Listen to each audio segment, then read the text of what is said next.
안녕하십니까, 김무일TV입니다. 투탕카멘의 황금 마스크 5번째 이야기를 준비했습니다. 오늘 이야기는 투탕카멘의 발견, 하늘이 도운 마지막 순간 이야기입니다. 최후 통첩을 접한 카터의 실망은 이만저만이 아니었다. 생애를 걸고 투신했던 숱한 노력이 오늘로써 물거품으로 끝나다니? 반면에 막대한 후원으로 재정이 바닥난 캐너본 경에 대한 존경과 감사도 잊지 않고 주섬주섬 현장을 정리한다.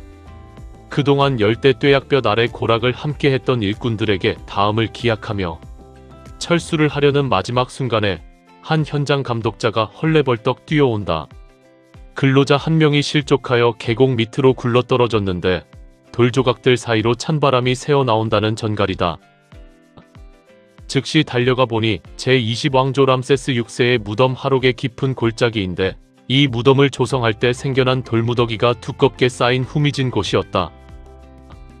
즉시 밧줄을 타고 내려가 장시간 동안 조심스럽게 돌더미를 헤쳐본 그는 그곳이 단순한 바위 틈새가 아니라 바위를 깎아 정교하게 만든 터널 방식의 계단으로 조성돼 인공적인 무덤 입구임을 즉시 알 수가 있었다.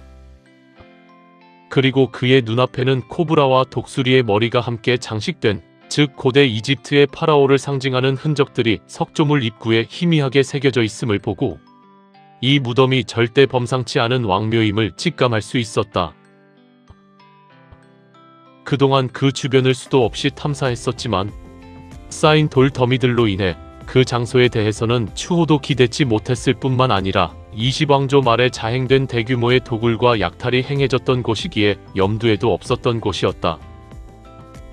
카터 박사는 흥분을 억누르면서 즉각 준비했던 깃털과 얇은 종이 조각으로 바람의 소통을 감지하면서 신들린 듯이 헤쳐 들어가 약간의 공간을 만들어 횃불을 들이대니 찬바람과 함께 황금빛 일부 유물들이 찬란하게 시야에 들어왔다.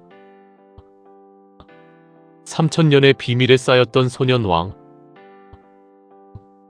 투탕카멘의 왕묘가 세상 밖으로 나타나는 이 순간은 1922년 11월 4일 하루 해가 저물어 카터가 맥없이 철수 준비를 하던 마지막 날의 노을 진 저녁 무렵으로 기록된다. 즉시 런던의 캐너본 경에게 이 기쁜 소식을 타전했다. 마지막 순간에 하늘이 도와 마침내 무언가의 발견을 이루어냈습니다. 아직까지 봉인이 남아있는 걸 보니 성한 곳으로 짐작됩니다. 경께서 오실 때까지 그 상태로 기다리겠습니다 하면서 가급적 속히 와줄 것을 요청한다. 캐너본 경도 흥분을 감추지 못하고 5년 전에 약조한 대로 본인이 도착할 때까지 기다렸다가 발굴의 기쁨을 함께하자고 답신이 왔다. 결코 짧지 않은 기간 동안 수많은 사제를 털어 애타게 찾던 파라오의 왕묘를 빨리 보고자 당시의 교통으로는 꽤 빠른 편인 3주 만에 발굴 현장에 도착하였다. 동년 11월 26일 영국에서 날아온 캐너번 경과 그의 딸 캐서런 양이 지켜보는 가운데 드디어 본격적인 발굴이 시작되었다. 카터는 통로의 봉인을 풀어 작은 구멍을 뚫고 그 속에 램프를 밀어 넣었다. 3000년 만에 무덤이 열리는 순간이었다.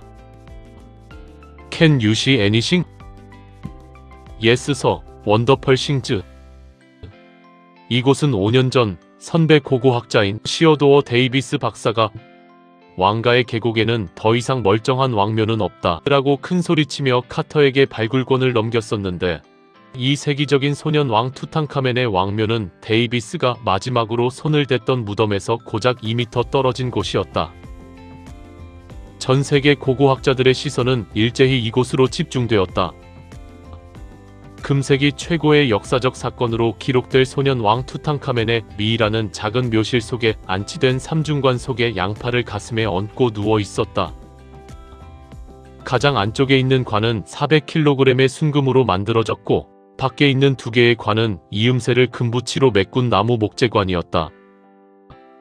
왕의 얼굴에는 찬란한 황금과 각종 보석으로 세공된 마스크가 씌워져 있었고 왕의 미이라는 수많은 부장품과 부적이 부착된 직물 속에 쌓여 있었으며 관과 관석은 문자를 가득 적은 나무판에 금박을 입힌 4개의 제단으로 꾸며져 있었다. 황금 마스크는 100kg의 무게로 금방이라도 깨어날 듯한 표정이다. 황금 의자와 집기 비품, 황금빛 가구와 전차, 샤브티 인형, 보석으로 치장한 호위 병사들의 조각 상과 심지어 저승의 강물을 타고 넘을 황금색 돛담배와 황금 지팡이, 그리고 귀금속 장식품과 파피루스 문서, 꾸러미 등 3,000여 점의 고대 보물이 쏟아져 나왔다. 특히 파라오의 미이라는 카르투슈라 불리는 타원형 테두리로 장식된 직물에 기록하였기 때문에 쉽게 구분할 수 있었다. 이리하여 기록에도 삭제된 채 역사서에 오르지도 못했던 소년 왕 투탕카멘은 그보다 더 오래 집권했거나 혹은 오랜 재임 기간에 역사에 길이 남을 훌륭한 치적을 남겼던 그 어떤 파라오보다도 훨씬 유명해졌다. 바로 이것이 아이러니의 극치가 아닐까.